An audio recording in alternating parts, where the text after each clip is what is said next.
যে কোনো শারীরিক প্রবলেম, ঘুম আসতেছে না, মাথা ব্যথা, খাবারের রুচি নাই, বুক ধরফর করতেছে, ভয় ভয় লাগতেছে, মেজাজ খিটখিটে, আছে না এরকম? এই সমস্যাগুলো প্রায় হয়। একটা বুদ্ধি, সেটা কি?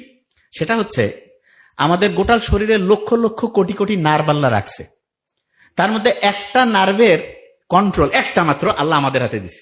এখন যে কেউ বলবে আল্লাহ এত কেন কৃপণতা করলো, মনে হয় মাত্র একটা দিছে। আল্লাহ জানে যে একটা দিয়ে কাম হবে। সুপার।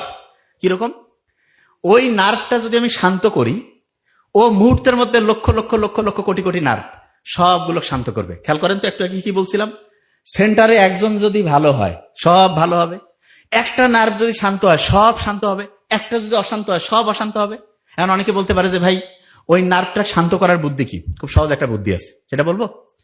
আপনার ওই নার্ভটা আছে আমাদের ডায়াফ্রাম, মধ্যচ্ছদা, পেটের এইখানে মনে করেন, ওইটার সাথে কানেকশন। এই জন্য পেট চিরে ওইখানে শান্ত করা লাগবে না। খুব সহজ বুদ্ধি দিছে। দেখেন আল্লাহ কত সাইন্টিফিক। আমরা প্রতি মুহূর্তে শ্বাস নিচ্ছি না? নিশ্চিত নাকি বলা লাগে যে ভাই শ্বাস নেন, নাহলে কিন্তু মরে যাবি, বলা লাগে? সবাই শ্বাস নিচ্ছে। এই শ্বাসের সাথে ওই নার্ভটার কানেকশন দিচ্ছেন। দেখেন কত ইন্টারেস্টিং এবং কত সাইন্টিফিক। পৃথিবীতে এরকম লোক আছে নাকি যে বাঁচি আছে কিন্তু শ্বাস নিচ্ছে না? এরকম আছে? শ্বাস নিবেই।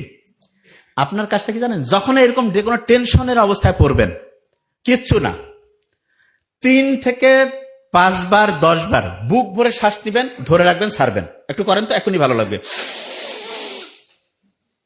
নাক দিয়ে